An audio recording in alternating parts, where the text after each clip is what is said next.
अजीज़ तलबा और तालबात, Farooq foundation online school के ज़रिए यकसा नसाब के मुताबिक तालीम हासिल करें। अगर हमारी वीडियोस पसंद आएँ तो चैनल को सब्सक्राइब करें और दोस्तों के साथ शेयर करें और बेल आइकन को लाजमी दबाएं ताकि आइंदा आने वाली तालीमी वीडियोस आप हासिल कर सकें। अस्सलाम वालेकुम स्टूडेंट्स, कैसे हैं आप सब बच्चों। ऑनलाइन स्कूल से आप मुकम्मल तालीम हासिल करके बोर्ड का इम्तहान बराए जमात नहमो दहम बेहतर तौर पर पास कर सकते हैं। आप अपनी उम्र और तालीम के मुताबिक मज़ीद तालीम हासिल करें। वालिदैन से फ़ोन या कंप्यूटर पर हमारी वीडियोस के ज़रिए तालीम हासिल करने की दरख्वास्त करें। रोज़ाना 1 से 2 घंटे ऑनलाइन पढ़ाई करें और जब आप स्कूल जाएंगे तो आपको मज़ीद किसी मदद की ज़रूरत नहीं होगी। इस तरह पढ़ाई करके आप अपना वक्त और अपने वालिदैन के अखराजात में बचत कर सकते हैं। ऑनलाइन स्कूल की कोई फ़ीस नहीं है। आप जूम पर भी क्लासेस का फ़ायदा उठा सकेंगे। हर मज़मून की मुकम्मल तालीमी वीडियोस मौजूद हैं। Today chapter number 3 is biodiversity and our topic is binomial nomenclature and page number 39 and 40 and this is from Punjab textbook।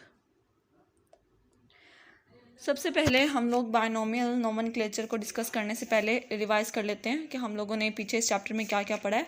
हमने इस चैप्टर में पीछे बायोडाइवर्सिटी के मुतालिक पढ़ा है, उसकी कुछ इंपॉर्टेंस पढ़ी है। फिर हमने क्लासिफिकेशन के मुतालिक पढ़ा कि क्लासिफिकेशन क्या होती है। क्लासिफिकेशन में क्या होता है, is a method in which biologist divide organisms into groups and सब ग्रुप्स। बायोलॉजिस्ट जो है बायोलॉजिस्ट क्या करते हैं क्लासिफिकेशन में, ऑर्गेनिजम्स को ग्रुप्स और सब ग्रुप्स में डिवाइड कर देते हैं। इसके बाद हम लोगों ने पढ़ा था एम्स पढ़े थे क्लासिफिकेशन के, कुछ बेसिस पढ़ी थी क्लासिफिकेशन की। हमने टेक्सोनमी और सिस्टमैटिक्स में डिफरेंस देखा था कि टेक्सोनमी क्या होती है हमारे पास, सिस्टमैटिक्स क्या होती हैं। टेक्सोनमी क्या है, ब्रांच है बायोलॉजी की जिसके अंदर हम लोग क्लासिफिकेशन के बारे में पढ़ते हैं और साथ में ठीक है उनकी नेमिंग भी करते हैं कि उनको नाम जो है वो किस तरह दिए जाते हैं।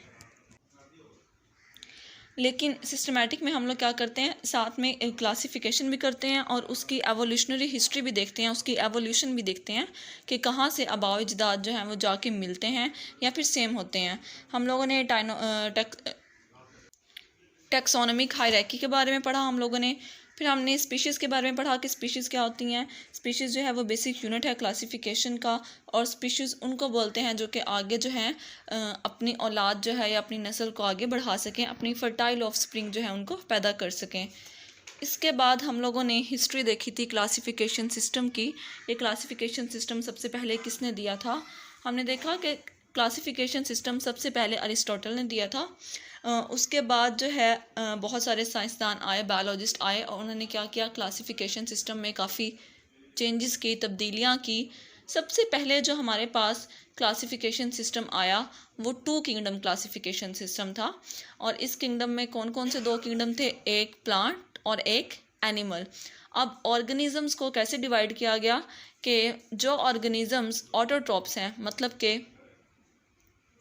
अपनी खुराक खुद तैयार कर सकते हैं, उनको प्लांट्स वाले ग्रुप में रखा, और जो ऑर्गेनिजम्स हेट्रोट्रॉप्स हैं, मतलब अपनी खुराक खुद तैयार नहीं कर सकते, उनको एक अलहदा ग्रुप में रख दिया।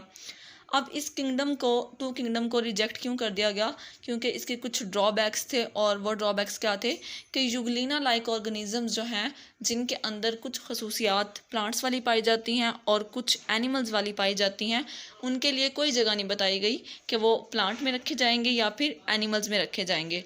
इसलिए इस किंगडम को क्या कर दिया गया, रिजेक्ट कर दिया गया और 3 किंगडम क्लासिफिकेशन सिस्टम जो है वो इंट्रोड्यूस करवाया गया।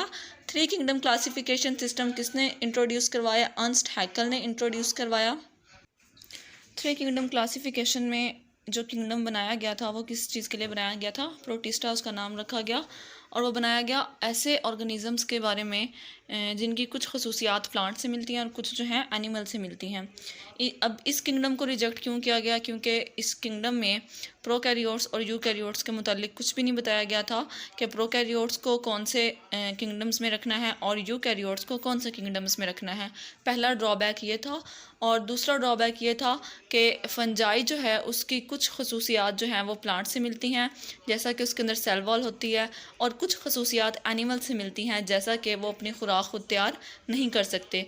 तो फंजाई के लिए अलहदा से कोई किंगडम नहीं बनाया गया था, एक इसका ड्रॉबैक ये था। इस वजह से इस किंगडम को भी रिजेक्ट कर दिया गया और 5 किंगडम क्लासिफिकेशन सिस्टम बनाया गया।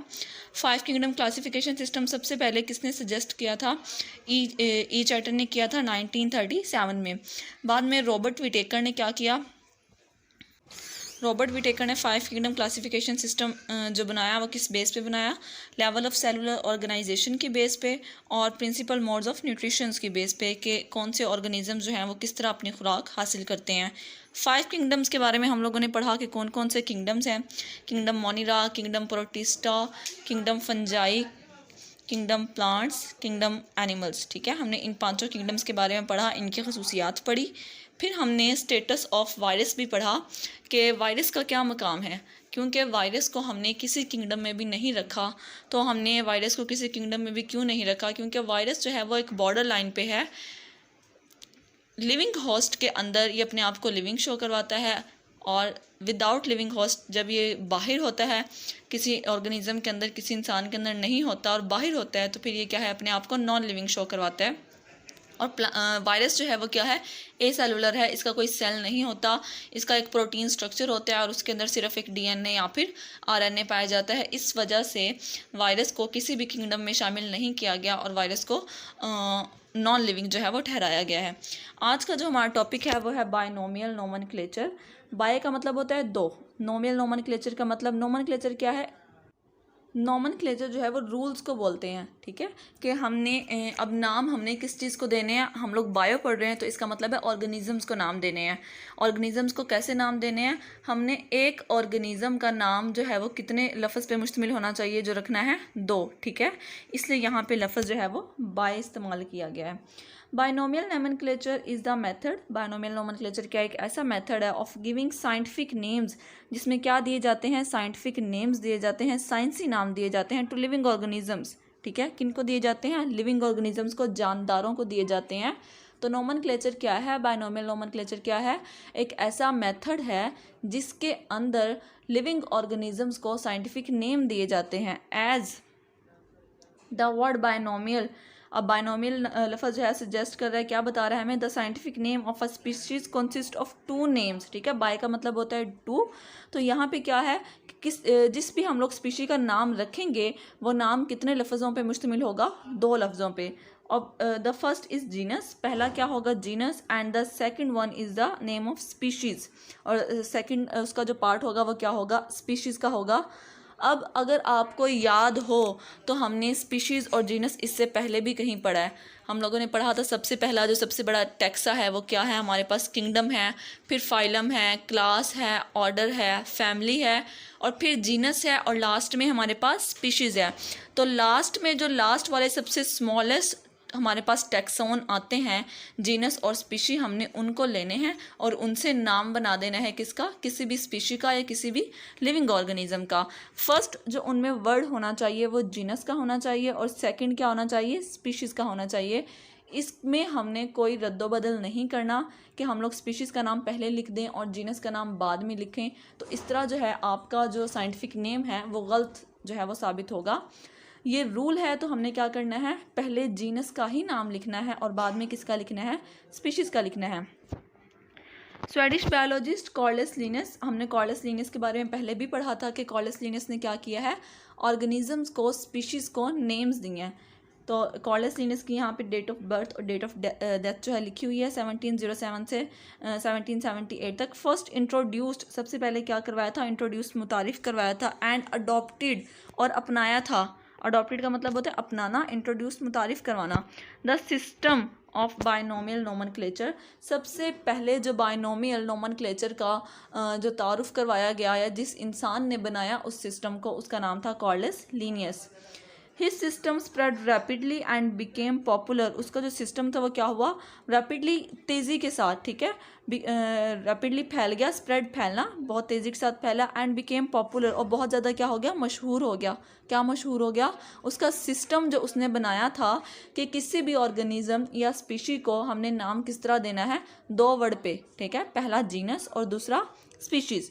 Many of his names are in use today.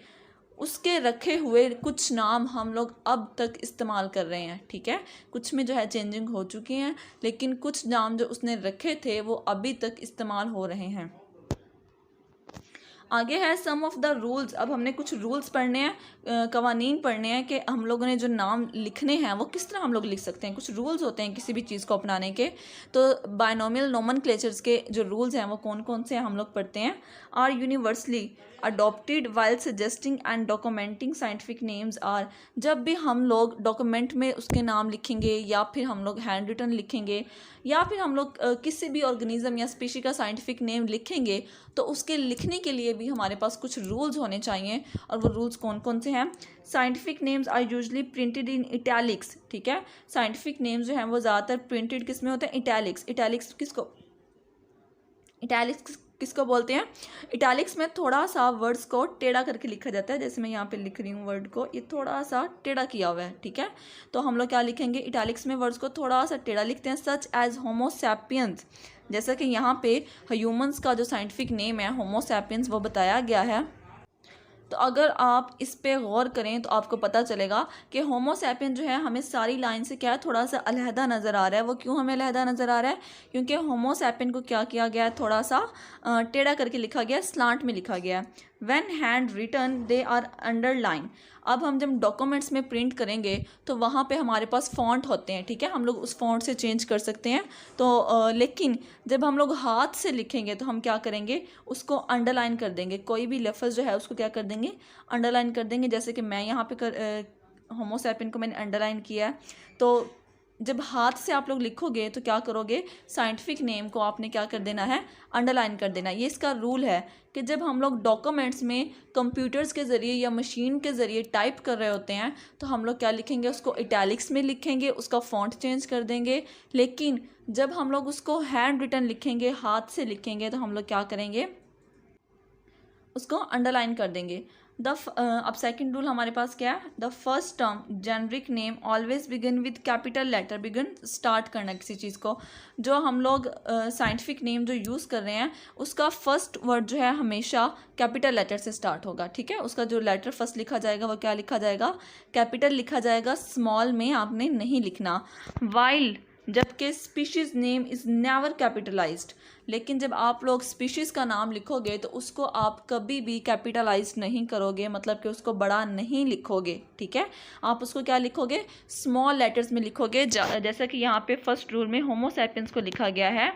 होमो को आप देखें कि होमो का जो एच है वो क्या है, एच कैपिटल है, लेकिन सैपियंस का एस कैपिटल नहीं है। हमने इसको कैपिटलाइज नहीं करना, हमने इसका स्पीशीज़ का कोई भी वर्ड कैपिटल नहीं लिखना। स्पीशीज़ के सारे वर्ड क्या लिखने हैं, स्मॉल में लिखने हैं।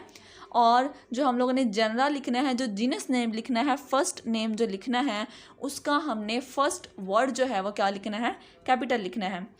इसका थर्ड रूल क्या है, the scientific name is generally written in full when it is first use.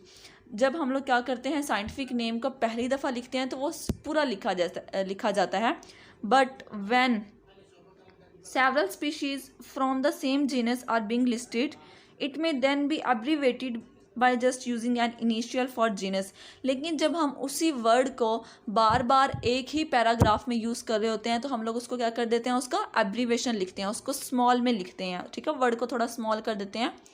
For example स्कर्शिया coli, ये एक बैक्टीरिया का नाम है, बिकम्स ई कोलाई। अब आपने क्या करना है, इसके अंदर जो स्पीशीज़ नेम होगा, जो सेकंड वन होगा, कोलाई जिस तरह है, इसको आपने सेम वैसे ही लिखना है। लेकिन जो फर्स्ट वर्ड, जो जीनस वाला वर्ड है स्कर्शिया, आपने इसको क्या कर देना है, इसको स्मॉल में कर देना है। आप सिर्फ इसका ए लिखेंगे, साथ में डॉट लगाएंगे और साथ में स्पीशीज़ नेम लिख देंगे। आपने अब इसको क्या किया, पूरे वर्ड को दोबारा यूज़ नहीं किया बल्कि उसको स्मॉल कर दिया है। जैसा कि हम लोग किसी भी, फॉर एग्जांपल हम लोग माय बेस्ट फ्रेंड लिख रहे हैं तो हम उसमें एक दफ़ा अपने बेस्ट फ्रेंड का नाम बताते हैं, उसके बाद हम लोग ही या शी यूज़ करते हैं उसके लिए, ठीक है। हर सेंटेंस में हम लोग उसका नाम नहीं यूज़ करते। सेम इसी तरीके से इसमें भी क्या होता है, पहली दफ़ा जब लिखा जाता है तो उसको कंप्लीट लिखा जाता है, लेकिन जब आप उसको बार बार यूज़ कर रहे हो उस वर्ड को तो हम लोग क्या कर देंगे, उसको एब्रीवेशन में लिखेंगे, उसको स्मॉल में लिखेंगे। यहाँ पे दी हुई है नेक्स्ट हमारा जो टॉपिक है इसी का है सिग्निफिकेंस। हमने इंपॉर्टेंस बतानी है, सिग्निफिकेंस अहमियत बतानी है किसकी, बाइनोमियल नोमेनक्लेचर की। In biological research common names, biological research जो होती है उसमें common names cause many problem, उसके अंदर कॉमन नेम जो है वो बहुत सारी मुश्किलात खड़ा कर देते हैं। कैसे मुश्किलात खड़ा कर देते हैं कि फॉर एग्ज़ाम्पल आप किसी चीज़ पे रिसर्च कर रहे हो, अगर आप जैसे ही रीजन चेंज होगा वहाँ पे उसका नाम भी चेंज हो जाएगा। कुछ किसी इलाके में वो किसी और नाम से जाना जाता होगा वो कोई चीज़, और अगर आप कहीं दूर जाते हैं तो वही चीज़ किसी और नाम से जानी जा रही होगी, तो उसका जो कॉमन नेम है वो क्या करेगा, मुश्किलात खड़ा करेगा पहचानने में, उसकी आइडेंटिफिकेशन में। Different reasons have different names for the same organisms. बहुत सारे मुख्तलिफ इलाकों में एक ही ऑर्गेनिज्म के बहुत सारे नाम होते हैं। सेम ऑर्गेनिज्म का मतलब एक ही ऑर्गेनिज्म होगा, एक ही चीज़ होगी, लेकिन उसका नाम जो है वो डिफरेंट रीजन्स में, डिफरेंट इलाकों में क्या होगा, मुख्तलिफ होगा, ठीक है। एक ही चीज़ के कई नाम रखे होंगे तो इसलिए उनको पहचानने में क्या होगी, मुश्किल होगी, प्रॉब्लम्स खड़ी हो जाएंगी। फॉर एग्ज़ाम्पल, अब यहाँ पे एग्जाम्पल दी हुई है हमें, common name of onion in Urdu is प्याज। अगर हम लोग अनियन जो है उसको लेते हैं, उसका कॉमन नेम लेते हैं तो उसको प्याज बोला जाता है उर्दू में, ठीक है। बट इन डिफरेंट रीजन्स, लेकिन बहुत सारे मुख्तलिफ जो रीजन हैं, इलाके हैं, वहाँ पे इन पाकिस्तान, ठीक है, पाकिस्तान की बात हो रही है, Pakistan it is also known as गांडा। इसको गांडा भी बोला जाता है, इसको बासल भी बोला जाता है और इसको वासल भी बोला जाता है। मतलब एक ही ऑर्गेनिज्म है। अब जो प्याज है वो भी एक ऑर्गेनिज्म है, प्लांट है, तो प्लांट ऑर्गेनिजम्स में ही आते हैं। तो जो प्याज है हमारे पास, जिसको हम लोग अनियन बोलते हैं, उसके आप लोग नेम्स देखें कितने ज़्यादा हैं। इसको प्याज भी बोला जाता है, इसको गांडा भी, बासल भी, वासल भी, एक ही ऑर्गेनिज्म के क्या है, डिफरेंट नेम्स हैं। इन अदर कंट्रीज़, दूसरे ममालिक में, it has other sets of name. दूसरे ममालिक जो हैं उनमें क्या है, प्याज को कोई और नाम भी दिया जा सकता है, ठीक है। हम लोग इसको प्याज कहते हैं, क्या पता बाहर के ममालिक वाले जो लोग हैं वो क्या कहते हो, इसको किसी और नाम से पुकारते हो।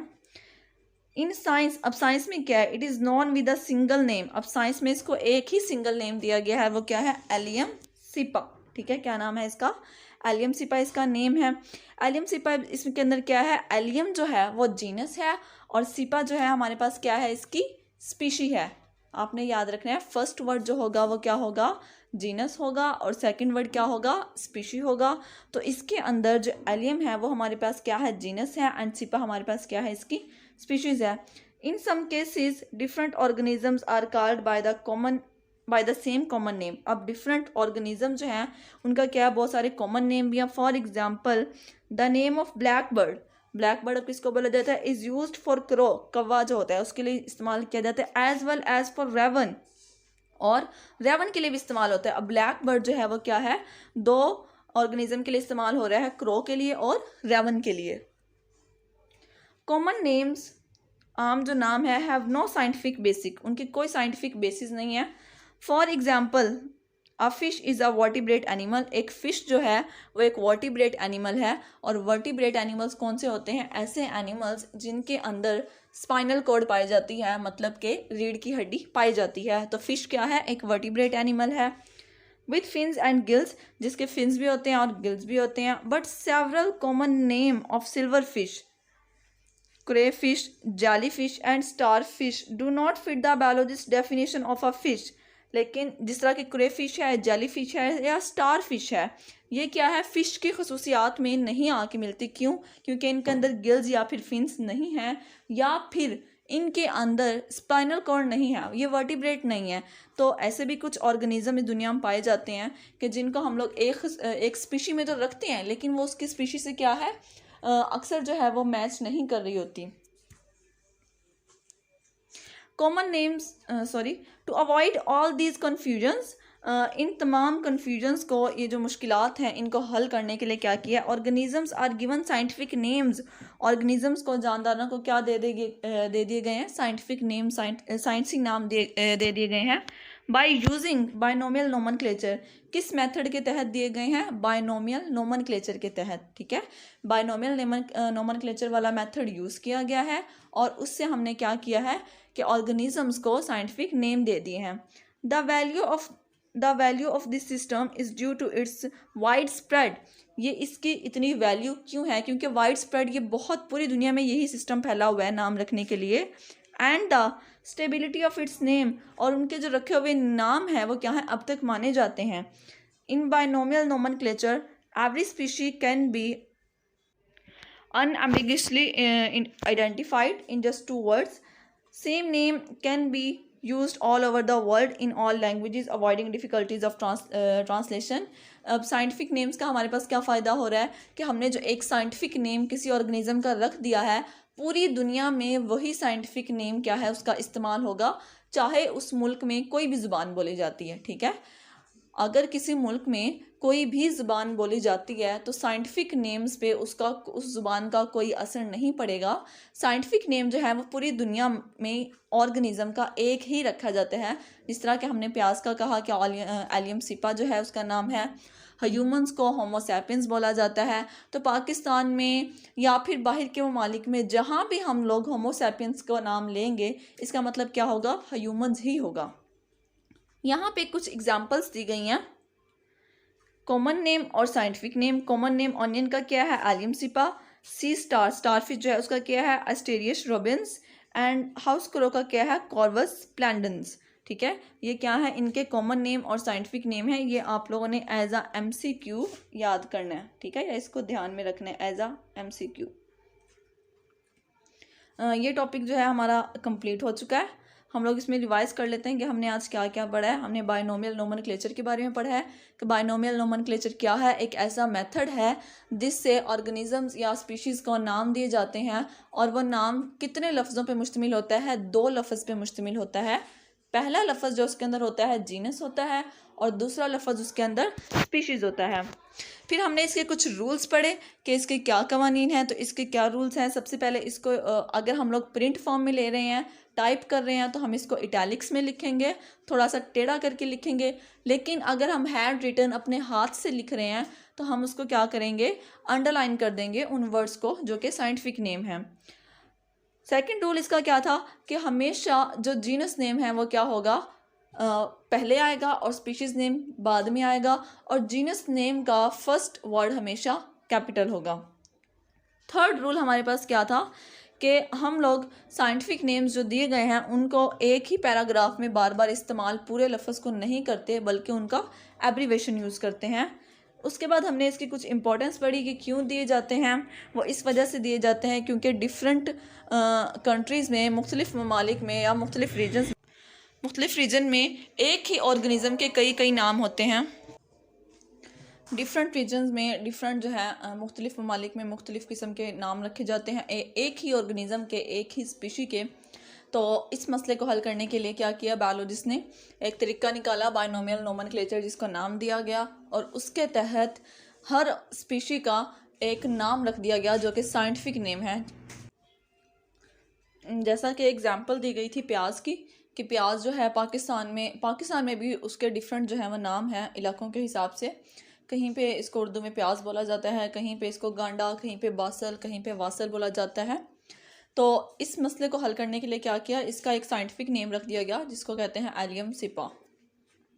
फिर यहाँ पे हमने कुछ कॉमन एग्जांपल्स पढ़ी कि अनियन को एलियम सिपा बोलते हैं, सी स्टार को एस्टेरियस रोबिन्स बोलते हैं और हाउस क्रोक को कॉर्वस स्प्लेंडेंस बोलते हैं। हमारा आज का जो लेक्चर है वो यहाँ पे एंड होता है। उम्मीद है आप सबको समझ आई होगी। बच्चों, आपके लिए हर मज़मून की वीडियोस इसी यूट्यूब चैनल पर दस्तयाब हैं। आप अपनी पढ़ाई शुरू कर सकते हैं। अगर आपको वीडियोस पसंद आएँ तो इसी चैनल को लाइक और सब्सक्राइब करें ताकि आप आने वाली हर वीडियो से आगाह रहें। शुक्रिया। अल्लाह हाफिज़।